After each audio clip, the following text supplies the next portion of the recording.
When Abigail inherited an abandoned mansion from a grandmother she'd never met, she almost walked away. The old house looked empty, forgotten, and beyond saving. But behind a dusty bookshelf, she discovered a hidden room that had been sealed for nearly 20 years. Inside, there wasn't a fortune waiting for her. There were faded letters, family photographs, and one heartbreaking truth that revealed she'd spent her entire life believing a lie. This isn't just an inspirational story about an inheritance. It's a powerful life lesson about family, forgiveness, and the kind of love that refuses to disappear even after decades of silence. Stay until the final letter is read, because that's the moment every secret finally comes together and everything changes. There are some kinds of loneliness that don't begin with being alone. They begin the moment you believe no one is looking for you. For 19 years, Abigail Brooks carried that quiet heartbreak wherever she went. No one had ever told her she wasn't loved. They simply told her there was no family left to find. After hearing those words often enough, she stopped asking. The morning she aged out of the foster care system.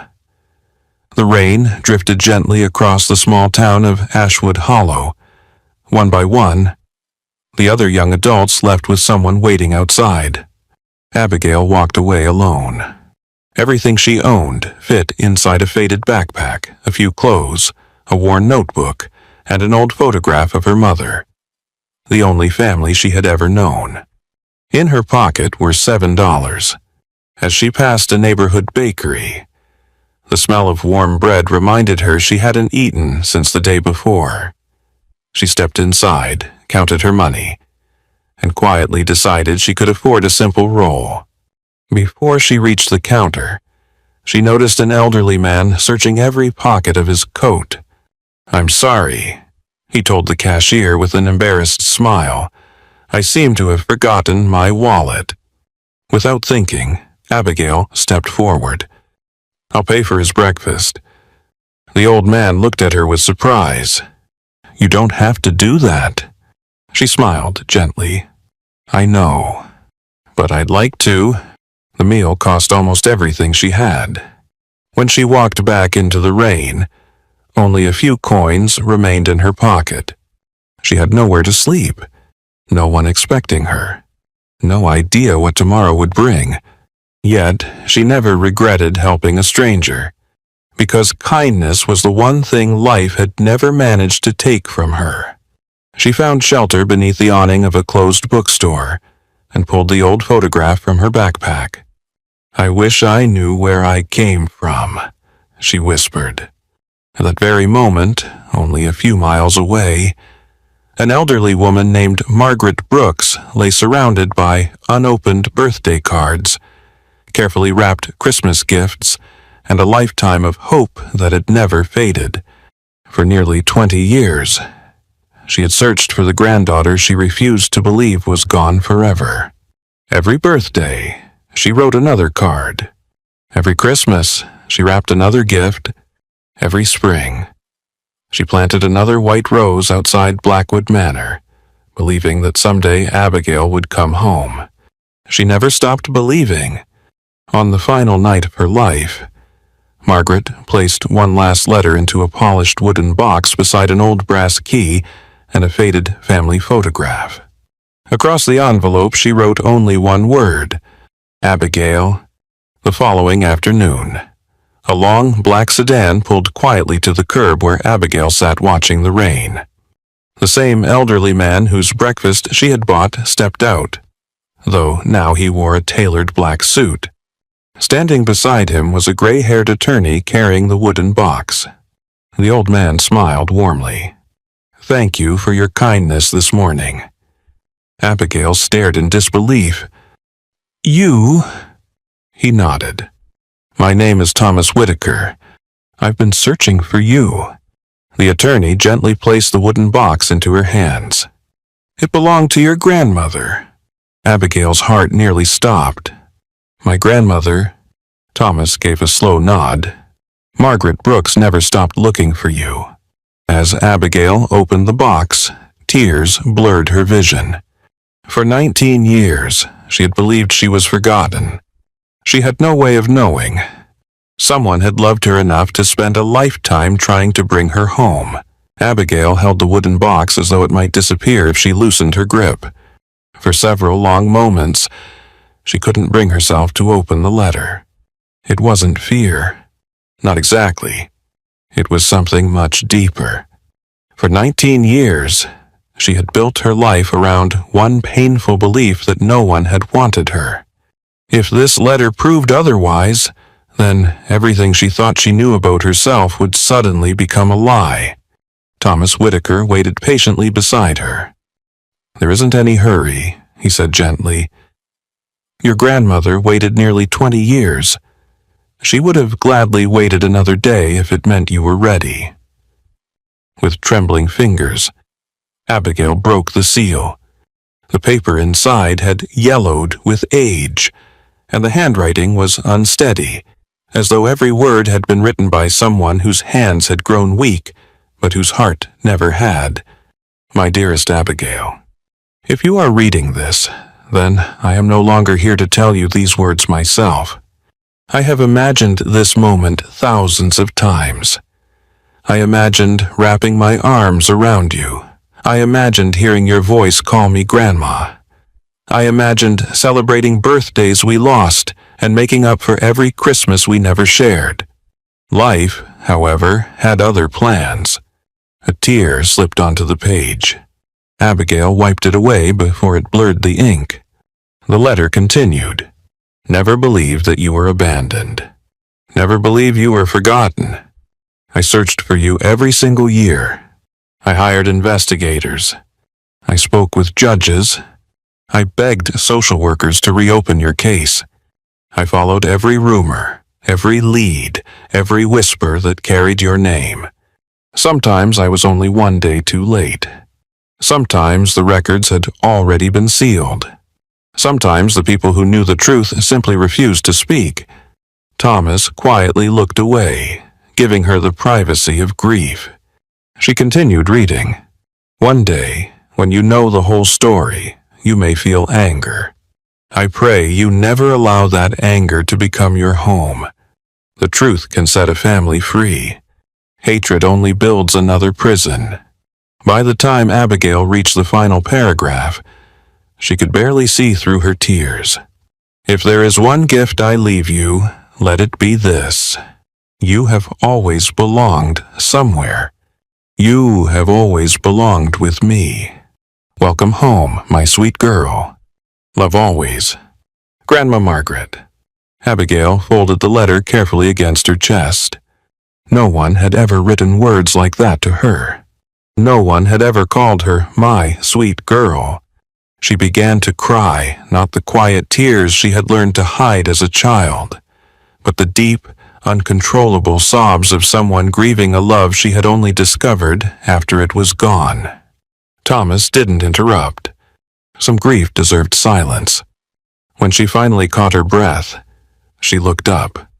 "Why," her voice was barely a whisper. "Why couldn't she find me?"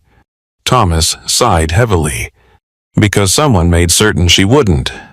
The answer hung between them like thunder before a storm. He reached into his leather briefcase and removed a thick folder secured with a faded ribbon. "These are copies," he explained. "The originals are locked away." Inside were court records, newspaper clippings, handwritten notes, and dozens of letters Margaret had sent to government offices over the years. Almost every page carried the same heartbreaking stamp. "Request denied. Case closed. No record found." Abigail turned another page, then another. Her eyes stopped on a photograph.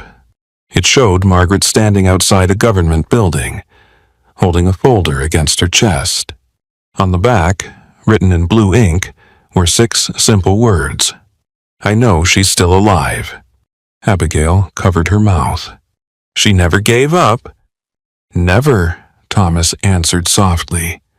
"In fact, she spent nearly every dollar she had searching for you. He hesitated before adding something Abigail never expected. The mansion you're about to inherit wasn't nearly as important to Margaret as finding her granddaughter. They climbed into the waiting sedan. Neither of them spoke during the drive. As they left town, winding roads carried them toward the hills overlooking Ashwood Hollow. Finally, Blackwood Manor appeared through the mist. The house was enormous, its stone walls weathered by time, its gardens overgrown but still beautiful beneath decades of neglect. It looked less like a haunted mansion, and more like a home that had spent years waiting for someone to return. Thomas parked but didn't reach for the door. "Before we go inside," he said quietly, "there's something you need to know." Abigail looked at him. "Your grandmother didn't leave this house to you because of its value." He paused. "She left it to you because she believed the truth was still inside." Abigail frowned. "What truth?" Thomas's expression grew solemn. "Margaret believed your mother's death wasn't the end of the story." Abigail felt the air leave her lungs. "What are you saying?" "I'm saying keep." He looked toward the old house standing silently beyond the gates.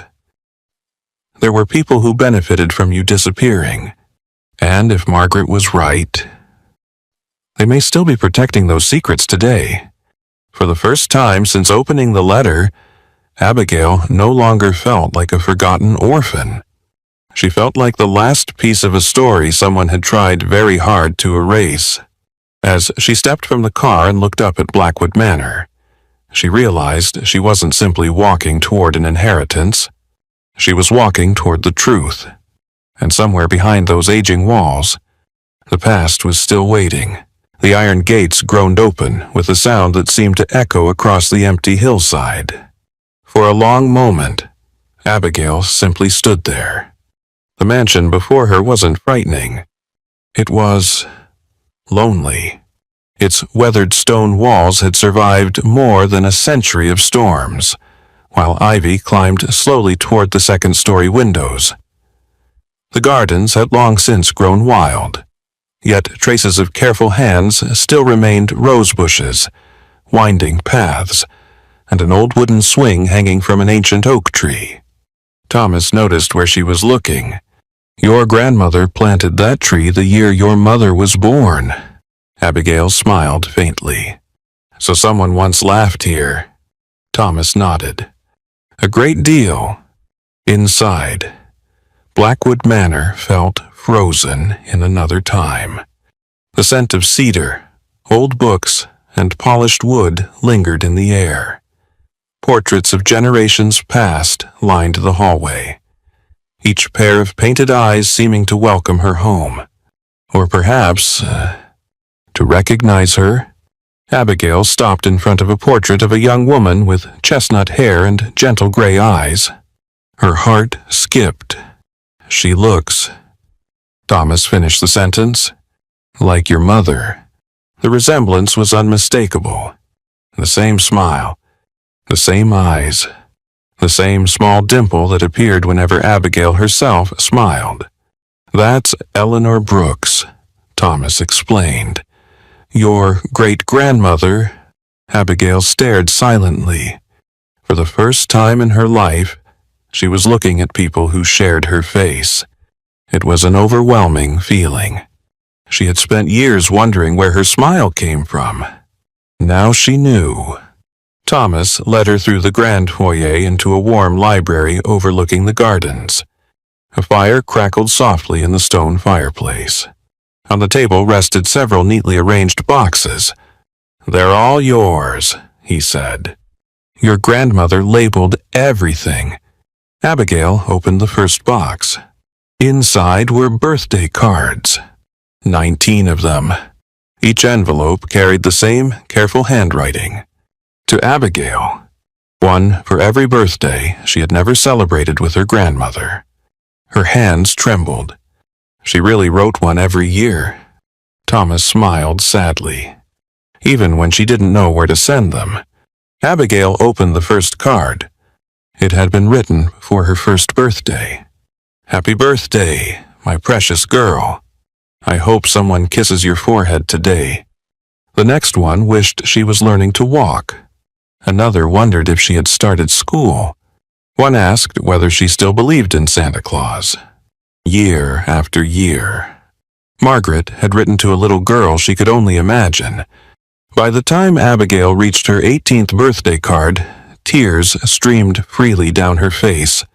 Inside was only one sentence. "If you're reading this someday, then miracles still happen." She pressed the card against her heart. "I missed all of this," Thomas quietly answered. So did she. As evening settled outside, Abigail wandered through the house alone. Every room seemed to whisper another memory she had never lived. The music room still held an old piano. The dining room remained perfectly set, as though guests might arrive at any moment. Fresh flowers sat beneath Margaret's portrait. Someone had replaced them only days earlier. Abigail frowned. "I thought no one lived here." "No one does," Thomas replied. "Then who brings the flowers?" Thomas hesitated. "I didn't." A silence settled between them.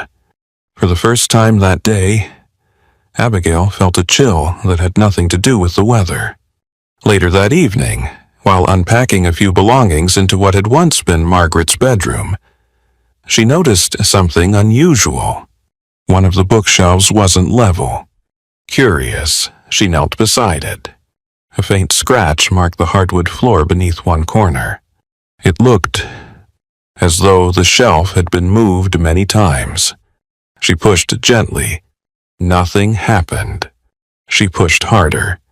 The shelf shifted just enough to reveal a narrow gap behind it. Hidden in the wall was a small brass keyhole. Her heartbeat quickened. The key! She hurried downstairs and retrieved the old brass key from the wooden box. It slid into the lock perfectly. With a soft click, part of the bookshelf slowly swung inward. Behind it was a narrow staircase descending into darkness. Thomas stared in disbelief. "I've practiced law for this family for 42 years. I never knew this existed." Abigail picked up an old lantern hanging nearby. The steps creaked beneath their weight as they descended. The hidden room below wasn't large. It looked more like a private study than a cellar. Dust covered almost everything. A heavy oak desk stood in the center. Shelves filled with journals lined the walls. On one side rested several framed photographs. One picture caught Abigail's attention immediately. It showed Margaret, her mother, and a little girl no older than 3. Abigail frowned. "That can't be me." Thomas stepped closer. "No." He looked equally confused. "It isn't." The little girl had blonde hair. Abigail had always been brunette. Neither of them spoke.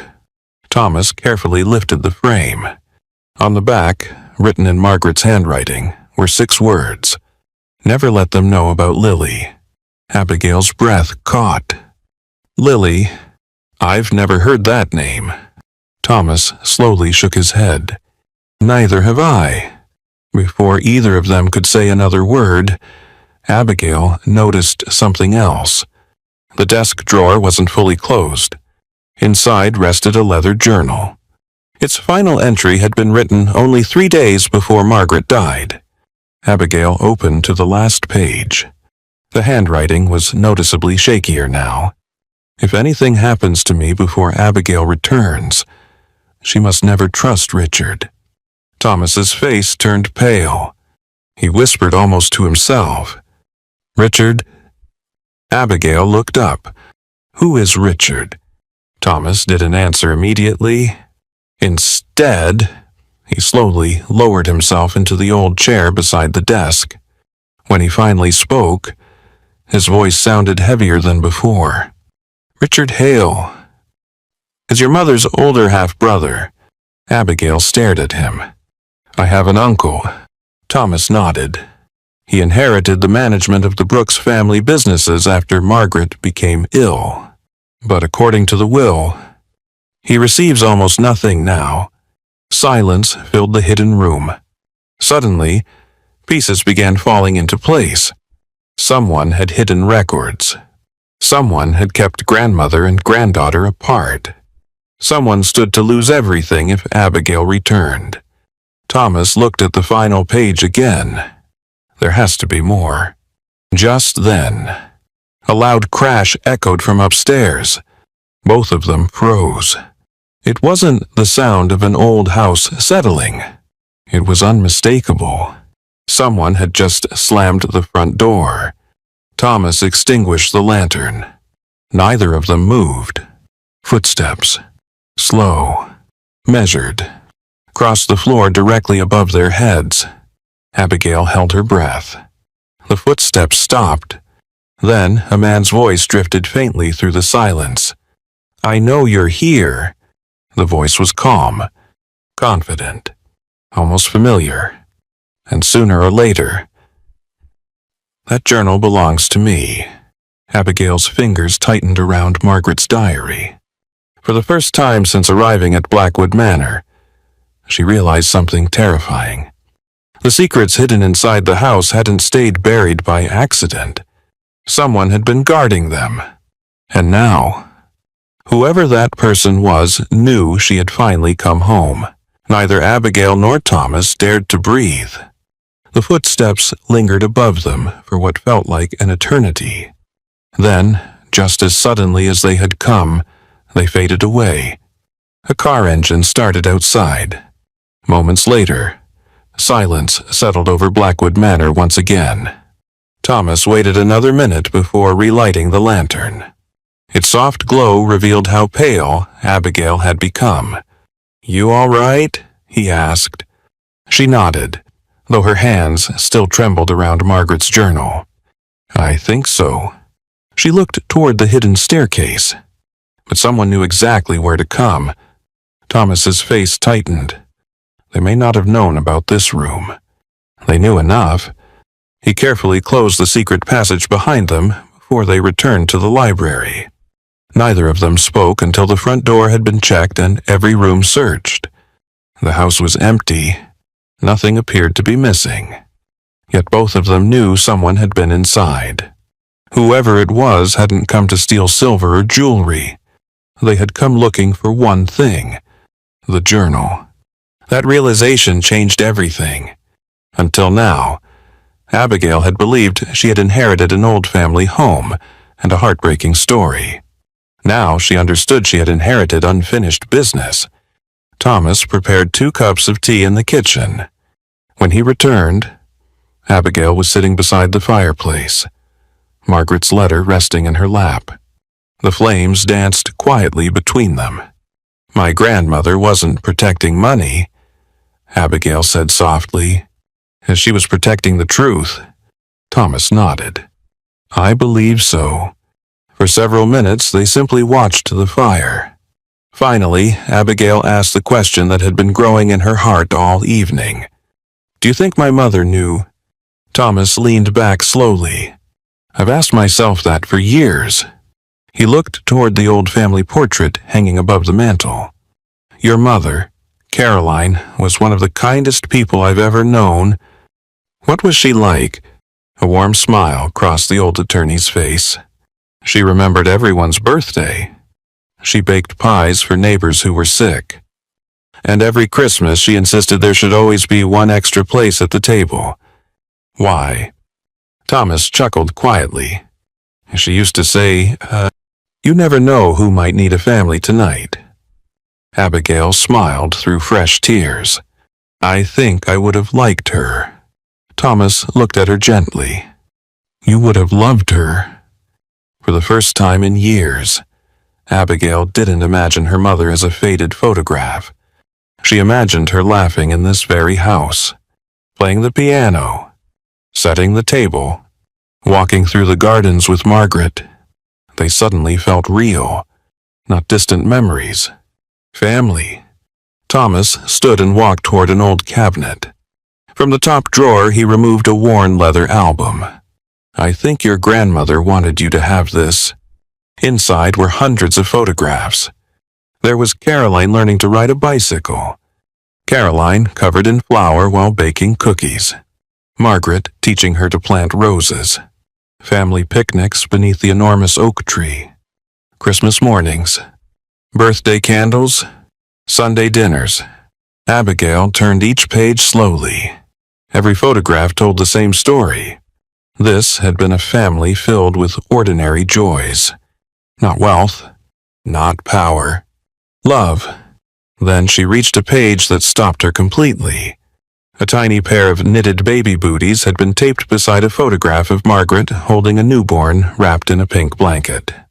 On the opposite page, Margaret had written only one sentence. "The happiest day of my life. My birth."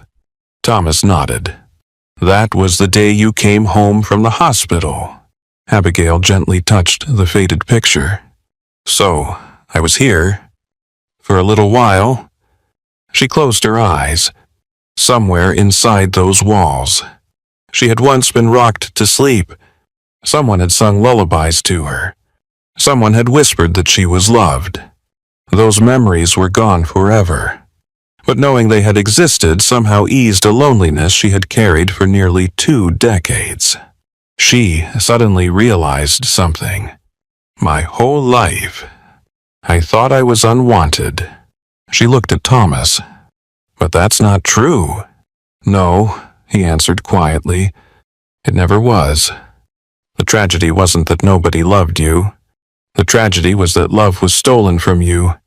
Those words settled deep inside her. All those years. Every rejection. Every birthday spent alone. Every Christmas in another foster home. She had blamed herself. Maybe she hadn't been good enough. Maybe she hadn't been worth finding. Now, for the first time, she saw her past differently. She hadn't been abandoned. She had been separated. There was an enormous difference. Tears filled her eyes again. Not tears of grief this time. Tears of release. The weight she had carried for 19 years began to loosen. She wasn't the forgotten girl anymore. She was someone's granddaughter. Someone's daughter. Someone whose empty chair had remained waiting at the family table. Late that evening, Abigail wandered onto the back porch. The rain had stopped. Moonlight spilled across the gardens. She found herself drawn toward the old white rose bushes Margaret had planted every spring. Most were in full bloom despite the season. She knelt beside one and noticed a small wooden marker hidden beneath the leaves. It wasn't a memorial. It was a date. May 14th. Her birthday. Thomas stepped quietly onto the porch. As she planted one every year, Abigail looked up. One rose. For every birthday you spent apart. She counted silently. 19 blooming bushes stretched along the garden path. 19 years. 19 promises that Margaret had refused to break. Abigail reached out and gently touched one white blossom. Its petals were cool beneath her fingertips. She smiled through tears. I used to think flowers were just flowers. Thomas stood beside her. And now, their memories, their hope, their proof that someone believed I'd come home, even when I didn't. The old attorney smiled. That's exactly what your grandmother would have wanted you to understand. Abigail looked toward the great house standing quietly behind them.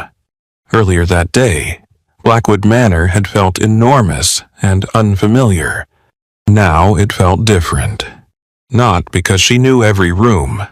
She didn't. Not because every mystery had been solved. Far from it. It felt different because, for the first time in her life, she no longer saw herself as a visitor passing through someone else's story. She belonged here, not because of an inheritance, not because of the family name, but because love had been waiting for her long before she ever walked through those gates. She took a slow breath and looked toward the dark windows of the house. Somewhere inside those walls lay secrets powerful enough to keep a family apart for nearly 20 years. She could have walked away. No one would have blamed her. But as she remembered Margaret's final words, "Welcome home, my sweet girl," she made a quiet promise beneath the moonlit sky. "I'll finish what you started, Grandma. I'll find the truth. And when I do, no child in this family will ever grow up believing they were forgotten again." The next morning, sunlight poured through the tall windows of Blackwood Manor for the first time in years. Dust floated gently through the golden beams, and the old house seemed to breathe again. Abigail stood in the kitchen holding a cup of coffee, listening to birds singing beyond the gardens. It felt strangely peaceful, almost as if the house itself had been waiting for this morning.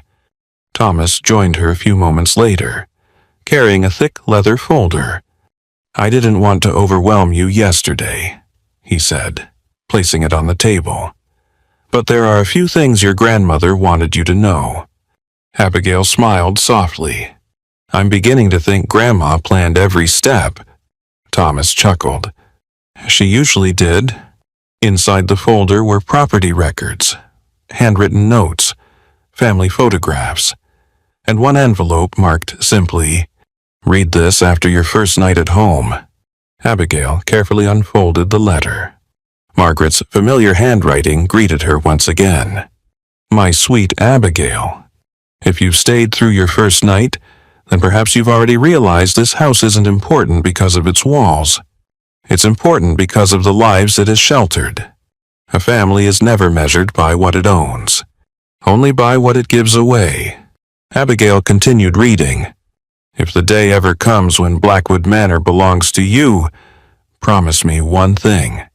Don't let it become another beautiful house that sits empty. Fill it with laughter again. Open its doors. Let lonely people know they still matter." When Abigail lowered the letter, neither she nor Thomas spoke for several moments. Finally, she whispered, "She never wanted me to keep this place for myself." Thomas smiled. "No, she wanted you to continue what she started." He walked to one of the windows overlooking the gardens. "Your grandmother quietly funded scholarships, paid medical bills, bought groceries for families who had fallen on hard times. Most people in town never knew where the help came from." Abigail looked surprised. "She never told anyone." Thomas shook his head. Margaret believed generosity worked best when no one expected applause. Those words stayed with Abigail long after breakfast. Later that morning, she wandered through the house once more, but this time she noticed things she had missed before. The nursery upstairs still held a small wooden rocking horse. The music room contained shelves of children's books. A sewing room overflowed with handmade quilts that had never been used. Every room seemed to tell the same story. Margaret had spent years preparing for a family reunion that never happened. Abigail gently unfolded one of the quilts. A tiny stitched label had been sewn into one corner. "For Abigail's first home." She pressed the fabric against her cheek. "I wish you could have seen me." A voice behind her answered softly. "I think she did." Thomas stood quietly in the doorway, not with her eyes, but with her faith. That afternoon, the two of them walked into Ashwood Hollow together. News of Abigail's arrival had already begun spreading through town. Some people offered warm smiles. Others watched from a distance with quiet curiosity.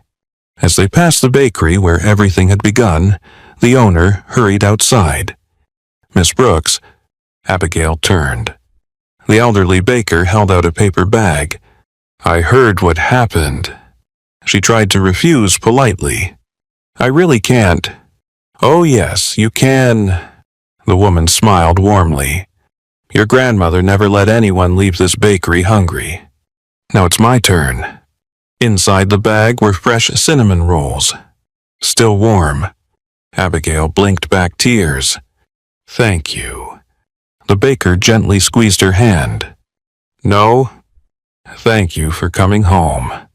Those simple words touched Abigail more deeply than the gift itself. For the first time, home no longer felt like a place that belonged to someone else. As they continued down Main Street, more people stopped to speak. An elderly schoolteacher remembered Margaret donating books every autumn. A retired firefighter recalled that she had quietly paid for a neighbor's surgery years earlier. A widow confessed that someone had delivered groceries to her porch every Friday after her husband died. "I always knew it was Margaret," she said, "but she made me promise never to tell." Every conversation revealed another piece of the woman Abigail had never known. Not a wealthy socialite, not simply the owner of a grand estate, a woman who had quietly spent her life making sure no one else felt forgotten. That evening, Abigail returned to Blackwood Manor carrying far more than groceries and memories. She carried an idea. After dinner, she found Thomas in the library reviewing legal documents. "I've been thinking," he smiled. "I suspected you had." She took a deep breath. "I don't want to sell this house. I don't want to close it up. I want people to walk through these doors again." Thomas leaned back thoughtfully. "What do you have in mind?" Abigail looked around the library. She imagined children reading beside the fireplace, older neighbors sharing coffee in the sunroom, families gathering around the long dining table, people who had nowhere else to go finding warmth inside these walls. "I want Blackwood Manor to become a place where no one feels alone." Thomas's eyes softened. "I think your grandmother would be smiling right now." Abigail continued. "There are children leaving foster care every year with nowhere to go. I know exactly how that feels. There are widows eating dinner by themselves. Veterans, people who simply need someone to remember their name." She smiled through tears. "This house waited 20 years for one granddaughter. Maybe now it can welcome hundreds of people who think they've been forgotten." Thomas quietly removed another envelope from his briefcase. "I was hoping you'd say something like that." She looked puzzled. "What is it?" "Your grandmother left one final instruction." He handed her the sealed envelope. Abigail opened it carefully. Inside was only a single sentence. "If Abigail chooses compassion over comfort, give her the second key." Thomas reached into his pocket. Resting in his palm was another brass key, smaller than the first, older. "What does it open?" Abigail asked. Thomas smiled. "I've wondered that for years, but Margaret insisted it should never be used." "Unless you made this choice on your own." Abigail wrapped her fingers around the tiny key. For the first time since arriving at Blackwood Manor, she realized the greatest inheritance her grandmother had left behind wasn't the mansion, or the land, or even the family name.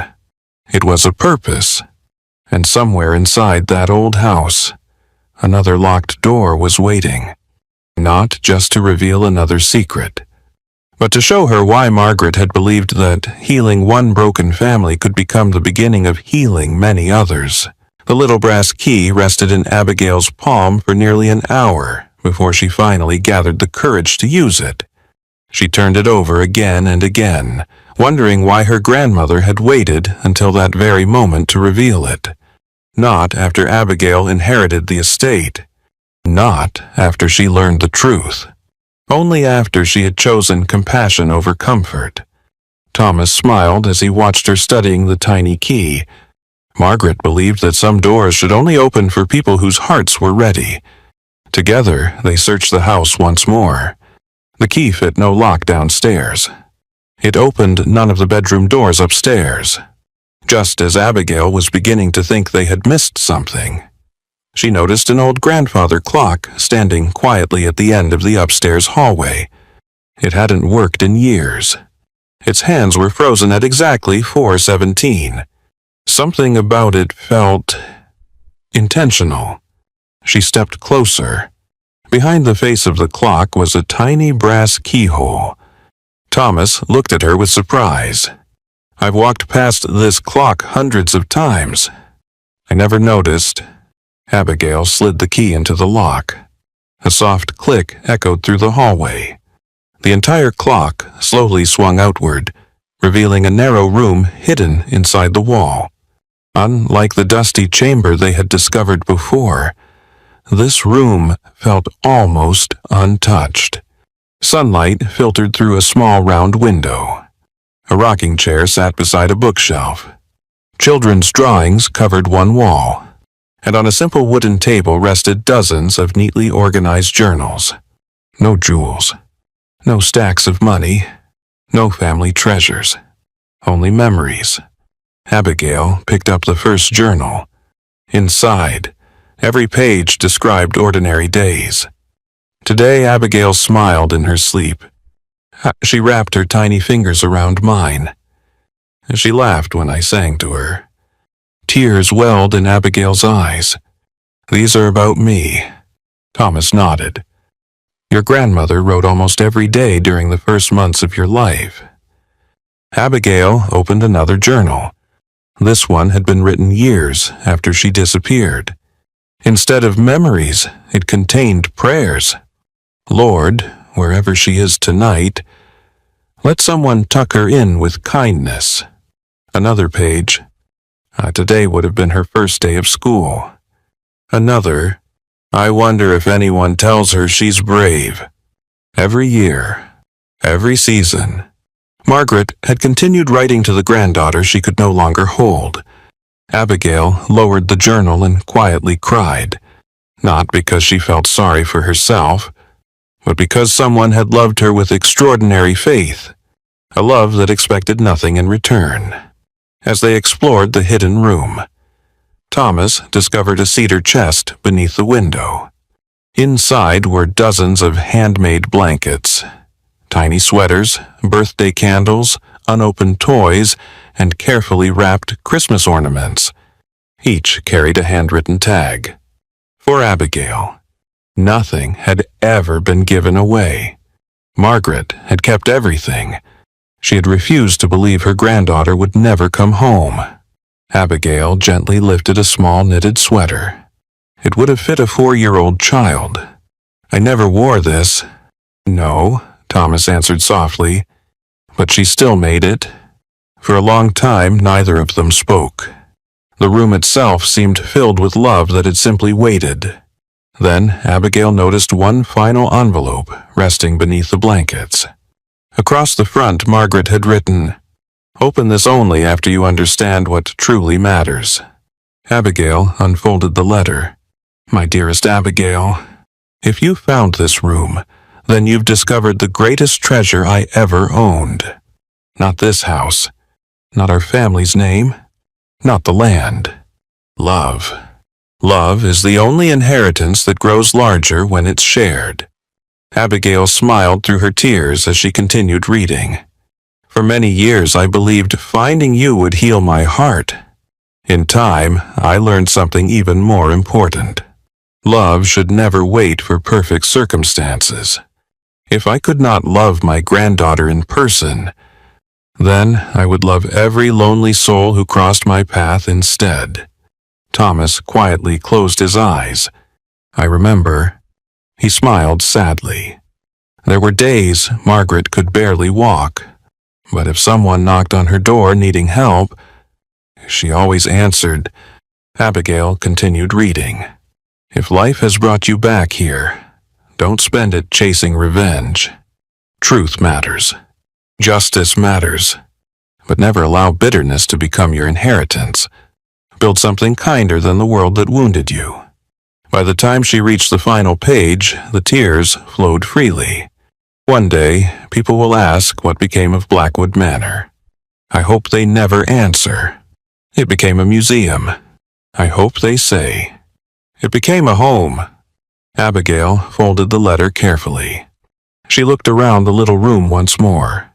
For years, she had dreamed of finding the people responsible for stealing her childhood. She still wanted the truth. She still wanted justice. But something inside her had quietly changed. Hatred no longer occupied the place where hope had begun to grow. That evening, she invited the baker, the retired schoolteacher, the widow from Main Street, and several neighbors to dinner at Blackwood Manor. The long dining table that had sat empty for decades welcomed guests once again. There was homemade soup, fresh bread, laughter, stories. At one point, the elderly widow looked around the room with tears in her eyes. "I haven't eaten at a table with this many people since my husband passed away." Silence settled over everyone.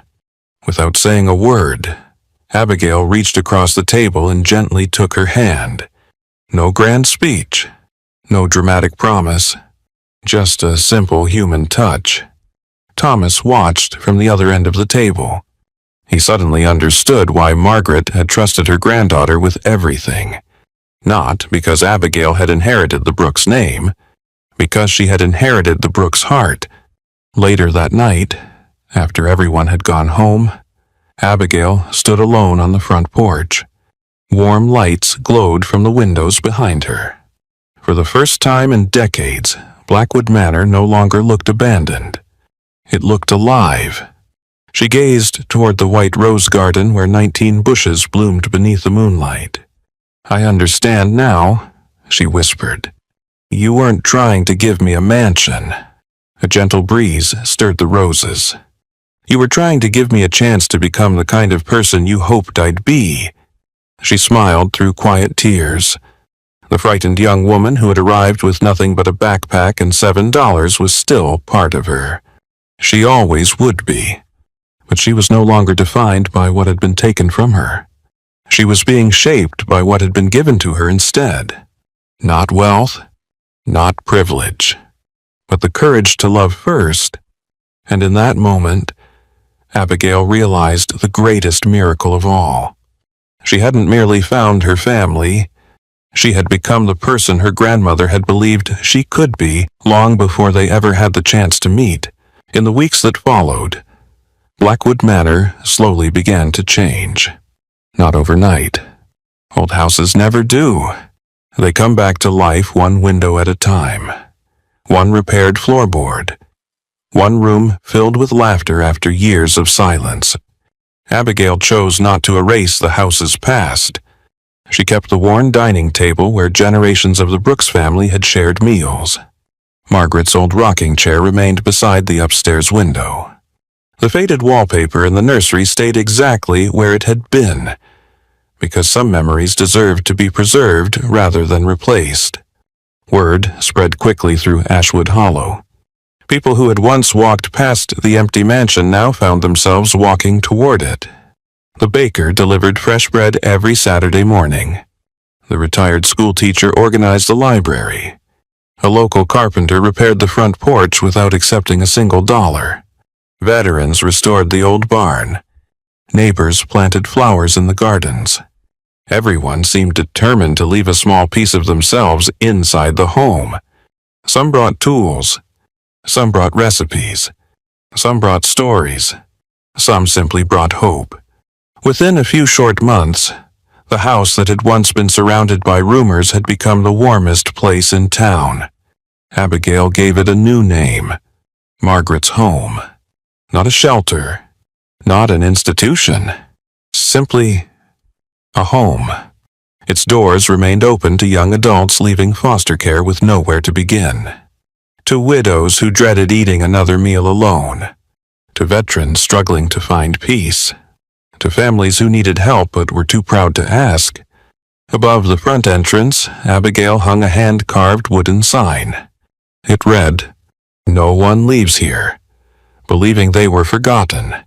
On opening day, she stood quietly inside the foyer before anyone arrived. Fresh flowers rested beneath the family portraits. The scent of cinnamon rolls drifted from the kitchen. Sunlight spilled across polished hardwood floors that had not seen so many footsteps in decades. Every bedroom held one of Margaret's handmade quilts. Every chair waited for someone who needed a place to sit. Abigail should have felt confident. Instead, she felt nervous. "What if I can't do this?" she asked softly. Thomas, standing beside her, smiled with the quiet wisdom she had come to trust. No one is ever completely ready to change another person's life. He looked toward the front door. "You simply open it." A few moments later, The first car pulled into the driveway, then another. Before long, neighbors, local families, former foster parents, church members, and town officials filled the front lawn. Some had known Margaret. Others had only heard stories about the young woman who had inherited Blackwood Manor. Each carried their own reason for coming. Near the end of the gathering, Thomas stepped onto the porch. The conversations faded into silence. "There is one final matter," he announced. He held Margaret's journal in his hands. For many years, questions remained unanswered about Abigail's disappearance. The crowd listened quietly. The truth has finally come to light. Thomas explained that Margaret's journals, hidden records, and years of correspondence had been turned over to investigators. The evidence revealed that Richard Hale had deliberately concealed legal documents, redirected official notices, and manipulated custody records after Caroline's death. His motive had been painfully simple. As long as Abigail remained lost, he maintained control of the Brooks estate. For nearly 20 years, greed had succeeded where love had failed. But not forever. Confronted with overwhelming evidence, Richard finally confessed. Justice would now follow its own course. No one celebrated the news. There was only silence, the kind that follows a truth everyone wishes had never existed. A young reporter finally raised her hand. "Miss Brooks, do you hate him?" The question lingered in the air. Abigail looked back through the open front doors. Inside, a teenage girl who had recently left foster care was helping an elderly widow arrange flowers on the dining table. Nearby, two veterans laughed over a game of checkers. In the library, a little boy had fallen asleep with a book resting on his chest. Life was beginning again inside those walls. She turned back toward the crowd. "What Richard did was wrong," she said quietly, "and justice matters." She paused before continuing. "But my grandmother taught me something more important. If I spend the rest of my life hating the man who stole my childhood, then he'll still be stealing from me." Tears filled her eyes, but her voice remained steady. "I've already lost too many years. I'm not willing to lose the rest."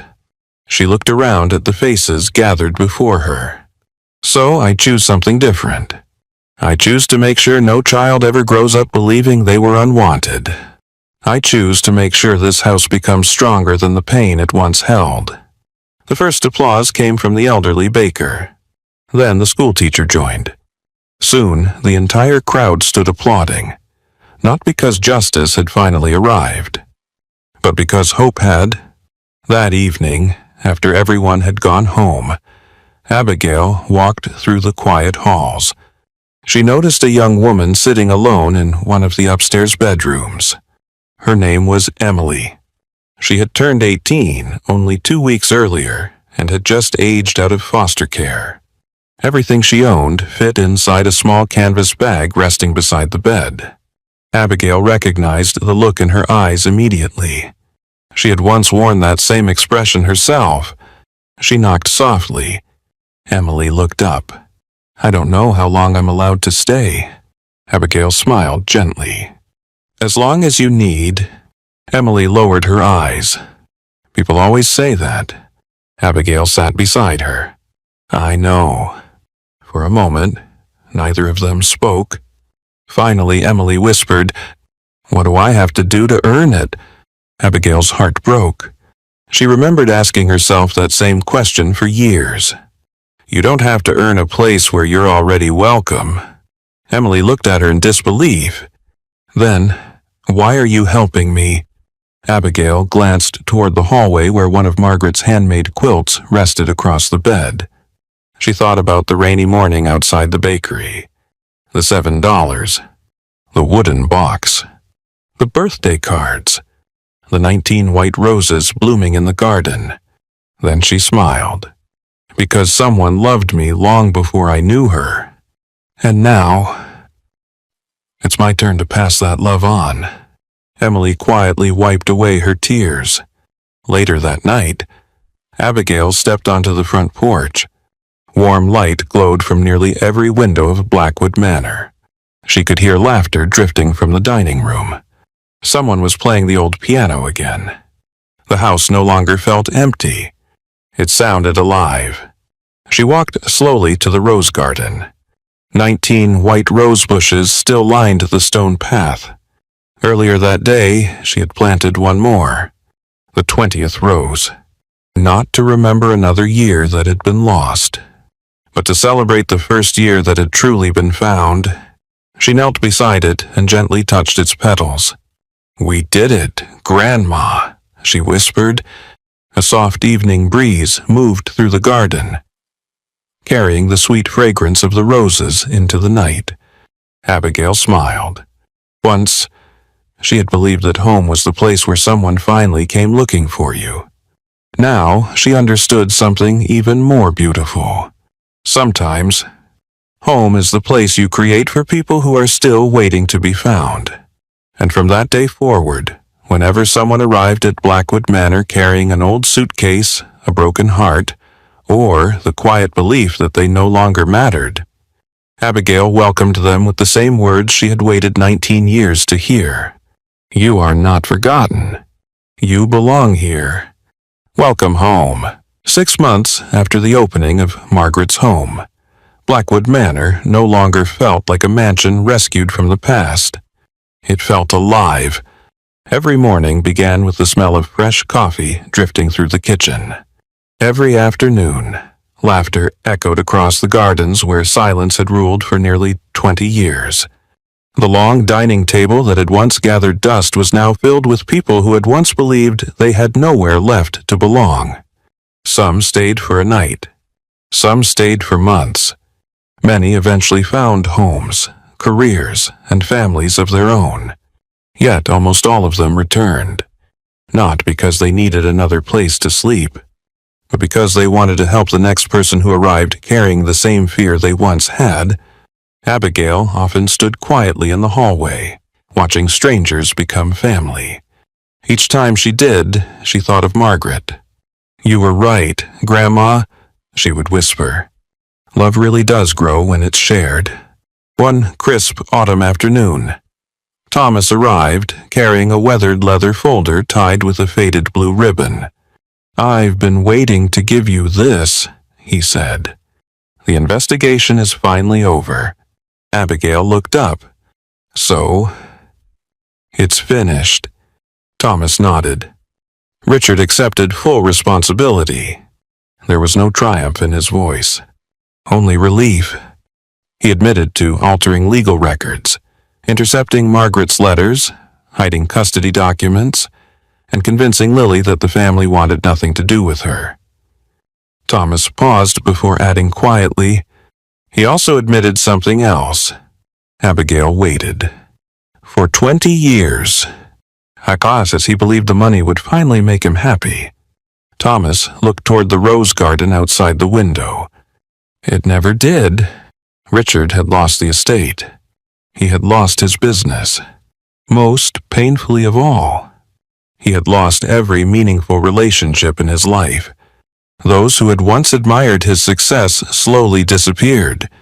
In the end, he lived alone in a modest apartment several counties away. No family visited. No friends called. One afternoon, months before his sentencing, Richard asked to see Thomas. "I thought winning meant owning everything," he confessed. "I didn't realize. I was trading every person who ever loved me." Thomas never defended him. Some choices leave scars that cannot be erased.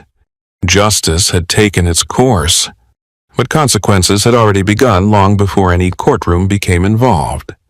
Several weeks later, Abigail traveled with Thomas to a quiet coastal town overlooking the Atlantic. There, in a small white cottage surrounded by lavender bushes, lived Lily, the woman whose name had haunted every unanswered question. When the front door opened, time seemed to stand still. Lily's eyes immediately filled with tears.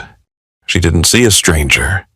She saw Caroline's smile, the same gentle eyes, The same quiet kindness. "My goodness," she whispered. "Oh, you look just like your mother." Abigail tried to speak.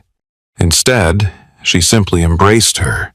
Neither woman cared how long they stood there. 20 years of lies quietly dissolved into one honest hug. Later that evening, they sat together on Lily's porch overlooking the ocean. The sun slowly disappeared beyond the waves. Lily carried out an old cedar box. "I've been saving these." Inside were dozens of letters, photographs, baby clothes, hospital bracelets, even a tiny pair of knitted socks. "Your mother made these herself." Abigail gently held the little socks in her hands. Lily smiled through tears. "Caroline couldn't stop talking about you. She used to tell me, no matter what happens, Abigail will always know she's loved." Lily lowered her eyes. "I failed her." Abigail immediately reached across the table. "No, you were lied to." Lily shook her head. "I believed Richard. I thought Margaret blamed me.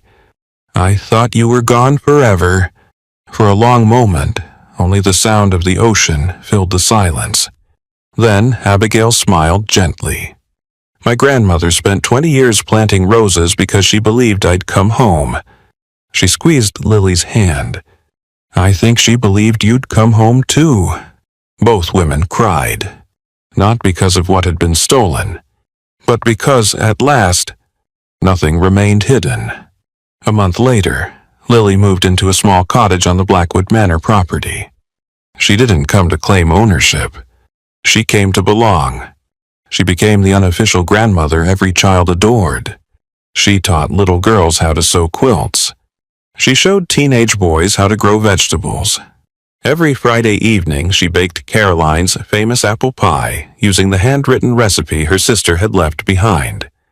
The smell filled the entire house. For many of the young people living there, it became the scent they would forever associate with family. Years passed. Margaret's home became known far beyond Ashwood Hollow. Former residents returned with college degrees, military uniforms, wedding invitations, baby pictures.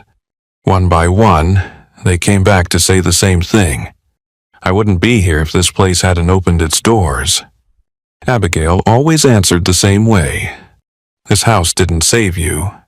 People did."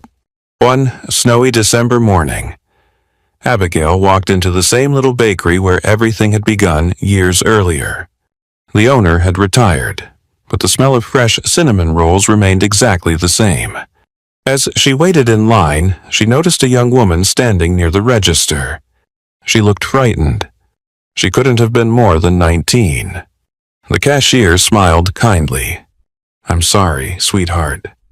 You're $7 short." The young woman quietly checked her pockets again. "Nothing." She apologized and turned to leave. Abigail froze. Her heart skipped. $7. The number echoed through her memory. A cold, rainy morning. A paper bag. An elderly stranger. The last money she had in the world. Without hesitation, Abigail stepped forward. "I'll take care of it." The young woman looked embarrassed. "I'll pay you back." Abigail smiled. "No. You'll need your $7. The young woman stared at her.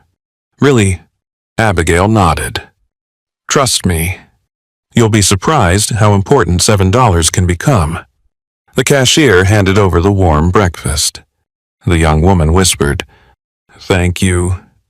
Before walking away, Abigail reached into her purse and handed her a small card.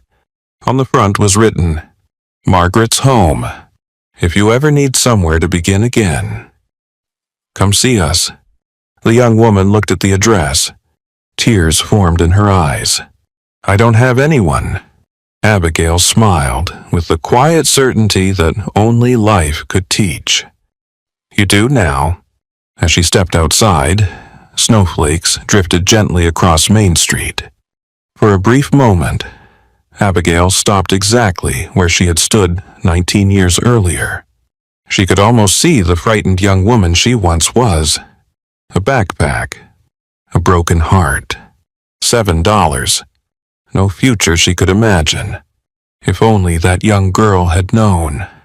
That one small act of kindness would lead her to a grandmother who never stopped loving her. To an aunt she thought she'd never meet. To a home waiting to be filled with laughter.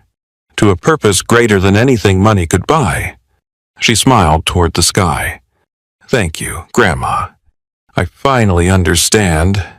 That evening, every light inside Blackwood Manor glowed warmly against the winter snow.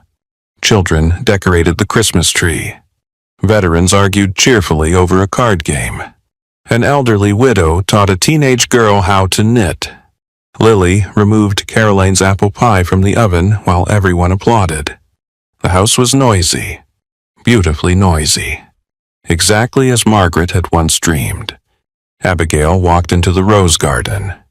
21 white rose bushes now stretched along the stone pathway. 19 planted by Margaret. 1 by Abigail. 1 by Lily. She gently touched the newest bloom. The flowers no longer represented years of separation. They represented generations reunited. She looked back toward the glowing windows of the house. At that moment, she finally understood the answer people had been asking for years. What was the greatest inheritance your grandmother left behind? It wasn't Blackwood Manor. It wasn't land. It wasn't money. It wasn't even the Brooks family name. It was the courage to believe that one act of kindness can begin a story that changes countless lives. Because homes are not built with stone, families are not built by blood alone. Legacies are not measured by wealth. They are measured by the number of people who feel less alone because we were here. And perhaps that is the greatest truth of all. Sometimes the family you've spent your whole life searching for is waiting on the other side of one small act of kindness. Above the entrance of Margaret's home, the old wooden sign still welcomed every soul who arrived. No one leaves here believing they were forgotten. And everyone who crossed that threshold eventually heard the words Abigail herself had waited 19 years to receive. You are not forgotten. You belong here. Welcome home.